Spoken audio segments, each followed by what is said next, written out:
ស្ដីបងប្អូនអរគ្នាបាទថ្ងៃនេះមកសម្អាតដីនៅកប់ស្រូវបងប្អូនឥឡូវកំពុងធ្វើការសម្អាតនេះឡានស៊ូចរបស់យើងកំពុងធ្វើការសម្អាតដីបាទបងប្អូនដោយសារយើងយកអបុលមកឈូសម្សាហើយប៉ុន្តែអបុលវាឈូសអត់ទាន់ស្អាតទេបាទឥឡូវយើងដោយសារវាទិសដើមឈើទិសអីចឹងកំពុងធ្វើការ clean ដើមឈើបាទដីនេះ5745 ម៉ែត្រការ៉េបងប្អូនទំហំរបស់យើងមានលបងថ្មជុំវិញអញ្ចឹងណាបាទបងប្អូនឥ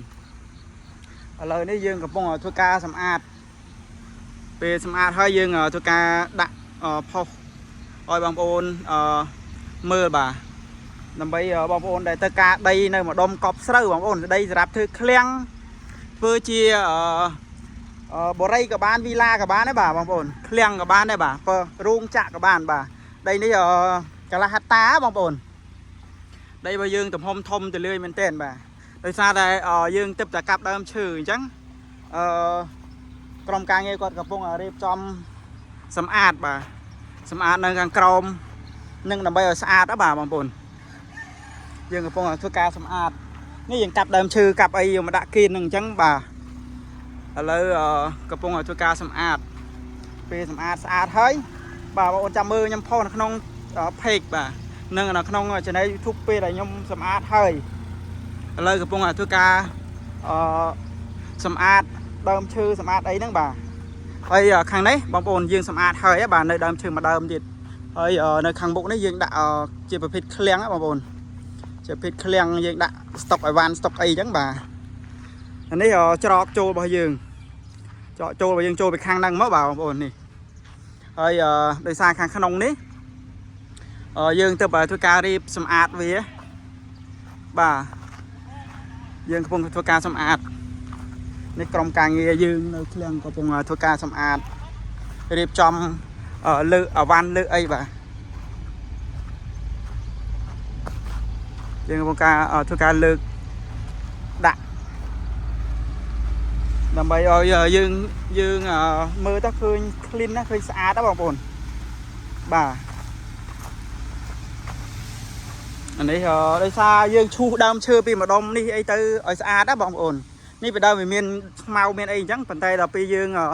សម្អាតទៅវារៀងស្អាតជាងមុនអញ្ចឹងណាឥឡូវថ្ងៃហ្នឹងសម្អាតអត់ទាន់ហើយទេបាទកំពុងរៀបចំដកដើមឈើដកអីអាណាធំដាក់មកដោយឡែកអញ្ចឹងណាបាទ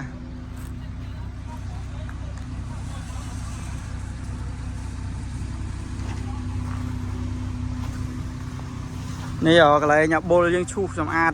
ហើយយើងនៅដើមឈើមួយដើមទៀតបាទហើយខាងនោះនៅពីរដើមទៀតយើងទុកមកលុបទុកអីអញ្ចឹងណាបាទបងប្អូនសម្រាប់បងប្អូនញៀវដែលទៅកាដីនៅម្ដុំកប់ស្រូវបាទនៅជុំវិញនេះសិតតែរោងចក្រទាំងអស់បាទសិតតែម្ដុំជុំវិញនេះបាទខាងនេះរោងចក្រ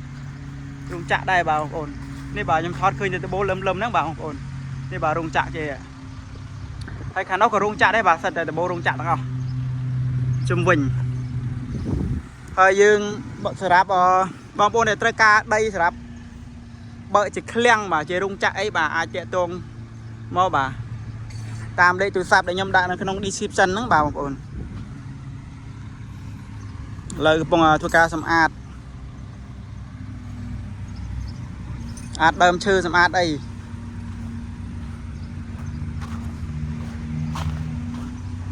ឡូវយើងដើរមើលមកជុំមកបងប្អូនយើងដើរមើលមកជុំកន្លែងដែលយើងលើក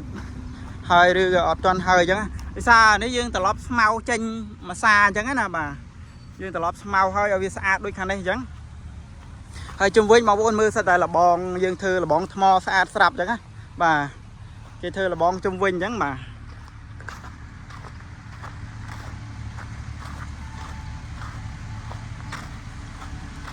ដីនេះនៅម្ដុំកប់ស្រូវបងប្អូនចិត្តសាលាការ៉េទំហំ5000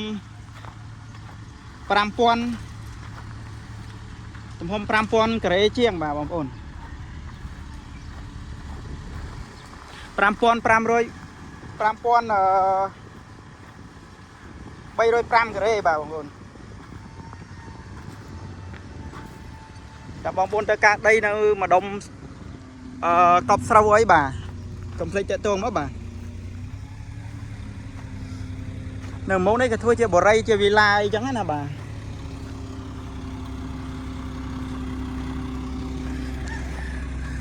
ហើយដីយើងបាទបងប្អូនមើលបាទយើងធ្វើជាឃ្លាំងធ្វើជាអីឃ្លាំងយើងអាចធ្វើបាន4-5ជួរបងប្អូនបដោនេះចូល100 ម៉ែត្រជាងហ្នឹងបាទហើយទៅតឹងមកអញ្ចេះ100 ម៉ែត្រជាងដូចគ្នាបាទហើយទៅជំរឿទៅខាងមុខជាង100 ម៉ែត្រដែរបាទដីរបស់យើងធំមែនតើ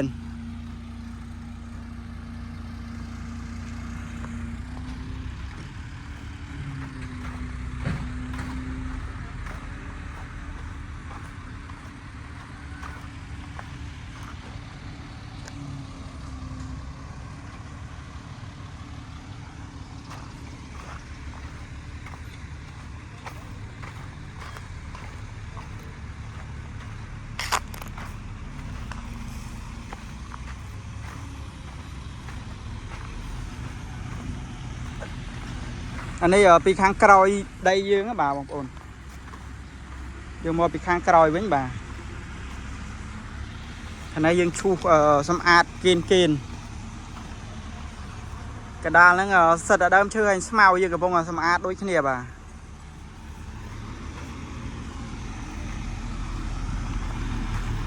នេះយើងមើលពីខាងក្រោយទៅលើមែនតើបាទខាងក្រោយដីយើងហ្នឹងបាទ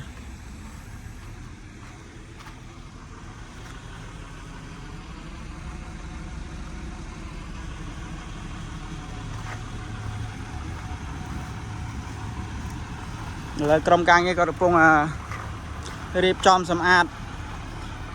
លើកដើមឈើលើកអីចេញអញ្ចឹងណាបាទពេលយើងលើកដើមឈើលើកអីចេញហើយយើងយកអបុលមកម្សាទៀតសម្អាតវាម្សាទៀតបាទ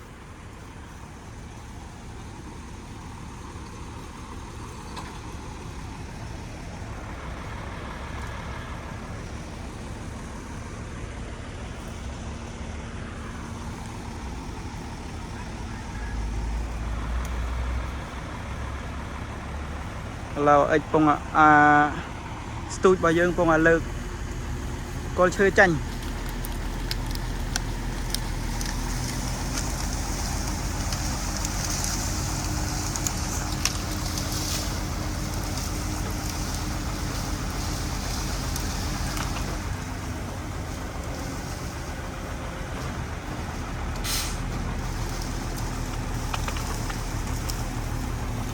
វ៉ាវ